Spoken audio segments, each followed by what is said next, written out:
Thank you, Derek. Well, hey, you know what? It's so hot out there. You could roast some of that corn on the sidewalk. Dr. Beth K, UAB nutrition expert, joins us, and we're talking about some produce you should get in season, right? That's right. That has some great health benefits. That's right. 4th of July weekend coming up. Two very traditional foods, two of my favorites that are in season: corn on the cob and blueberries. Right. So you want to start with corn on the cob? We can't. Most people know watermelon is good. That's for you, right. That's right. But that's not one of my favorite foods. So that's why it's not on the segment. It's your segment. So that's yeah. right. That's right. So with the corn, Mike, it's coming back into season. The fresh corn. Now you hear a lot of people say, "Oh, corn is bad for you." That recent Time magazine article said that corn was a simple carbohydrate. No, it's not. Okay. It's a complex carbohydrate. It has a moderate glycemic index, which means it makes the blood sugar go up moderately, but not real high like some other carbohydrates. So it's still a pretty healthy food. Okay. It's also super high in potassium, vitamin C, magnesium, and fiber. So it's a good healthy food, but you gotta pick it right and cook it right. So it's good, and it's good for you. Right, and if you really know how to pick it,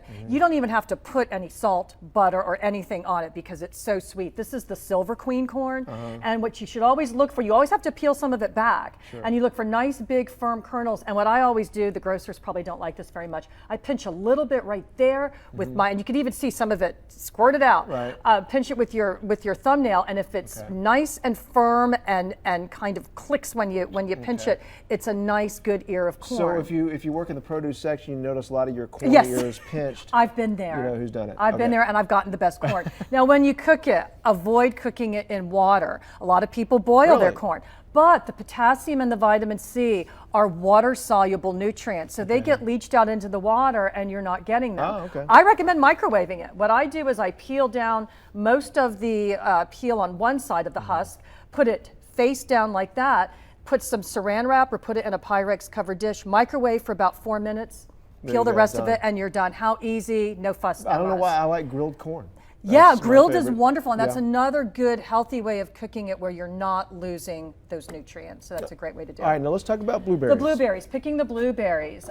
Very high in antioxidants, those anthocyanins. You always hear about blueberries. But again, you've got to pick them right. And Mike, these are the kinds you want to look for. Look at how nice, very large berries. They'll be sweeter, and then also a very deep blue. Yeah, rich dark blues there. What you want to avoid are these little reddish ones. Those are going to be bitter. They're not ripe. This batch, not quite as good as this one. I recommend that you wash them right before you eat them. A lot of people say, oh, my summer fruits spoil. Well, don't wash them till you're ready to eat them. Just take out what you're going to eat because they're more likely to mold and spoil with all that moisture. If you happen to have the luxury of going to a big blueberry patch and getting big batches of them, they freeze very well. But freeze them, don't wash them. Wash them when you take them out of the freezer and use them later. But what you should do is take your berries, spread them out on a cookie sheet, freeze them. When they're frozen, put them in a Ziploc baggie so that they hold their shape, and you're good to go. You have them all year round. Okay, now you talk about the health. You talk about the health benefits.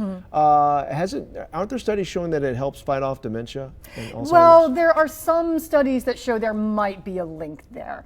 All of our fruits and vegetables are good for us. Blueberries are specifically high in these anthocyanins that are antioxidants that may protect the brain, may protect us against certain cancers. We've got to be really careful about over exaggerating, but yes, they might help us with our brain power. Thank you, Dr. Beth K. Thanks a lot. All right, JJ's up next.